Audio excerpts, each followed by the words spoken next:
الحمد لله وحده والصلاة والسلام على من لا نبي بعده. عن عبد الله بن عمر رضي الله تعالى عنهما أخذ النبي صلى الله عليه وسلم بمنكبي فقال: كن في الدنيا كأنك غريب أو عابر سبيل. رواه البخاري. وعن انس بن مالك رضي الله تعالى عنه قال: قال رسول الله صلى الله عليه وسلم: بعثت انا والساعة كهاتين. رواه البخاري. او كما قال علیہ الصلوۃ والسلام.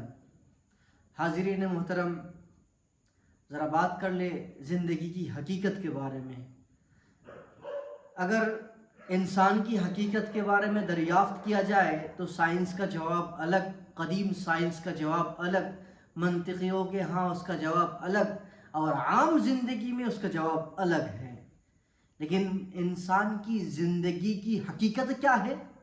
اس زندگانی، اس عالم فانی، اس زندگانی فانی کی حقیقت کیا ہے؟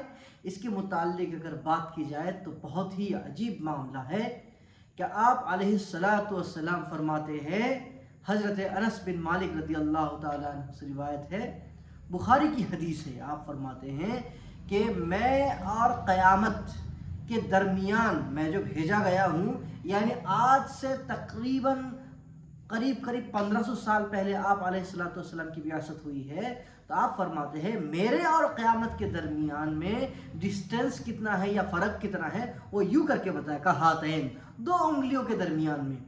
ایک حدیث شریف میں آپ صلی اللہ علیہ وسلم فرماتے ہیں کہ انسان کی زندگی ایسی ہے کہ جیسے کہ پانی کی لہر یوں اوپر کو اٹھے اور پھر نیچے کو گرے، تو اس درمیان میں کتنا وقت ہوتا ہے. لیکن ہائے ہائے انسان، اے پاگل انسان اور دنیا کے پیچھے بھاگنے والے انسان، آج دنیا کی حقیقت، انسان کی حقیقت اور زندگی کی حقیقت اس کو سمجھ بیٹھا ہے کہ کما لیا جائے جتنا کمایا جا سکے، جمع کر لیا جائے جتنا جمع کیا جا سکے، اسی کو حقیقت سمجھ بیٹھا ہے. جبکہ آپ صلی اللہ علیہ وسلم فرماتے ہیں کہ نہیں، زندگی کی حقیقت یہ ہے کہ کن فی الدنیا کأنک غریب او عابر سبیل، کہ دنیا میں جب تم رہو، زندگی بسر کرو تو کیسے بسر کرنی ہے؟ ایسے جیسے کہ کوئی مسافر ہو، کوئی اجنبی ہو. مسافر اپنے لیے کیا بڑے بڑے مکانات بنوا لیتا ہے جہاں وہ رکتا ٹھہرتا ہے؟ کیا مسافر اپنے لیے جہاں وہ ٹھہرتا ہے کچھ دیر کے لیے، 2 گھنٹے کے لیے ذرا تھک گیا ہے، پیڑ کے نیچے لیٹ گیا ہے، تو وہاں کیا اپنے لیے سارا انتظام کر لیتا ہے؟ گھر بار کا انتظام کر لیتا ہے؟ کھانے پینے اور خورد و نوش کے سارے انتظام کر لیتا ہے؟ ہرگز نہیں، ہرگز نہیں. لیکن آج حال یہ ہے کہ ہم نے دنیا کے پیچھے اپنے آپ کو ایسے کھپا دیا ہے، دولت کے پیچھے ہم نے آپ کو ایسے لگا دیا ہے کہ اس کے علاوہ ہمیں اور کچھ نظر نہیں آتا. بادشاہ ہارون الرشید کی ہاں ایک وزیر تھا، تو بادشاہ نے ایک پروگرام کیا تو تمام وزراء کے لیے ایک خاص قسم کی ڈریس بنوائی، کپڑے بنوائے، سلوائے. تمام وزیروں کو دیا گیا، اس کے سارے لوازمات بھی دیے گئے کہ آپ کو پروگرام میں آنا ہے، کانفرنس میں آنا ہے تو اسی ڈریس میں ہی آنا ہے. اب سارے وزیر تو پہنچے، ایک وزیر تھے، اس نے کیا کیا، کرتا پہن لیا، آبا پہن لیا، جو بھی بادشاہ کی طرف سے یونیفارم ہی کہہ لیجیے، وہ جو دیا گیا اسے پہن لیا اور پہنچا. اتفاق یہ ہے کہ اسے نزلہ ہو رہا تھا اور وہ دستی رومال لینا بھول گیا تھا، ہینکی لینا بھول گیا تھا. اب جب اسٹیج میں پہنچا تو ناک سے پانی آنے لگا، تو اس نے کیا کیا، ہینکی ہے نہیں، جیب میں دیکھا رہے نہیں ہے، تو اس نے کیا کیا، ایسے آستین کو اپنے ایسے لیا اور اپنے ناک کو صاف کر لی. کہاں اور کرتا کوئی اور. یہ طریقہ بھی ہے، ایسے کر کے اور ایسے لپیٹ لیا جاتا ہے. یہ آپ کو اس ویڈیو کے مادھیم سے آپ کو میں اس کا ادب بھی بتا دیتا ہوں کہ کبھی جب ایسا موقع آئے تو منہ صاف کر کے یا ناک صاف کر کے آپ اپنے آستین کو ایسے لپیٹ لیا کیجیے، تاکہ آپ کو یاد رہے کہ آپ کو یہاں گندگی ہے اور یہ ظاہر نہ ہو. یہ طریقہ ہوتا ہے. خیر، اس وزیر نے ایسا کیا، بادشاہ نے کی نظر پڑ گئی کہ اچھا، میں نے جو اسے ڈریس دیا، میں نے جو اسے یہ یونیفارم دیا، اس سے وہ اپنی ناک صاف کرتا ہے. تو اس نے وزیر کو بلوایا کہ اسے بلاؤ اور اس کی کھال کے ساتھ، اس کے کپڑوں کے ساتھ اس کی کھال بھی ادھیڑ دی جائے.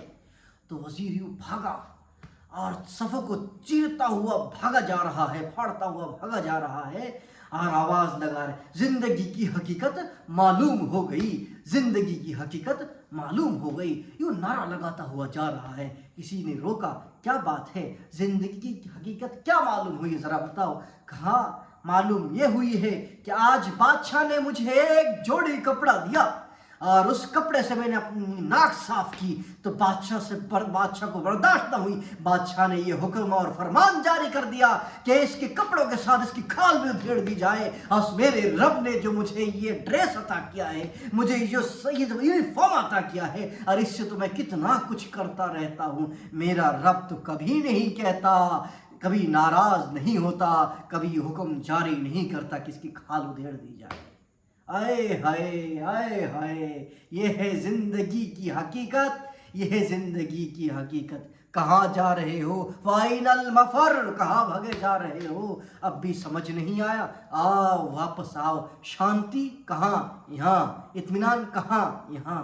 وہاں کچھ نہیں ہے، وہاں کچھ نہیں ہے۔ اور اگر ڈھونڈنی ہے شانتی، اگر سکون ڈھونڈنا ہے اللہ کے احکاموں سے ہٹ کر، تو اللہ کی زمین سے نکل جائے، اللہ کے آسمان کے سائے تلے سے نکل جائے، رب کا یہ دیا ہوا سورج کی روشنی سے نکل جائے، ایسے چاند کی ماہتابی اور اس کی چمک سے نکل جائے، تب جا کے اللہ کے احکام سے پھرنا، روگردانی کرنا۔ اگر یہاں رہنا ہے تو میرے بھائی سکون اسی میں ہے، اور اسی میں ہے الا بذکر اللہ تطمئن القلوب۔ قرآن نے ببانگ دہل اعلان کیا ہے، کہیں اور سکون نہیں ہے، دل کا سکون صرف اور صرف اللہ تعالیٰ کے ذکر میں ہے۔ واپس آئے، زندگی کی حقیقت وہ نہیں ہے جو آپ کو کمپنیاں دکھاتی ہے، زندگی کی حقیقت وہ نہیں ہے جو آپ کو اسٹیج پہ کھڑے ہو کے موٹیویشنل اسپیکرز دکھاتے ہیں، کہ زندگی کی حقیقت وہ نہیں ہے جو گاڑی گھوڑے اور بنگلے کے خواب دکھانے والی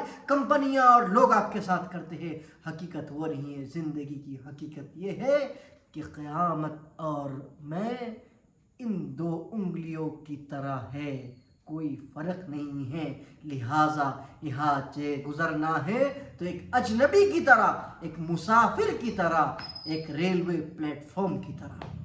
اللہ تعالی ہمیں زندگی کی حقیقت کو سمجھنے اور اس کو اپنانے کی توفیق عطا فرمائے۔ وآخر دعوانا الحمدللہ رب العالمین۔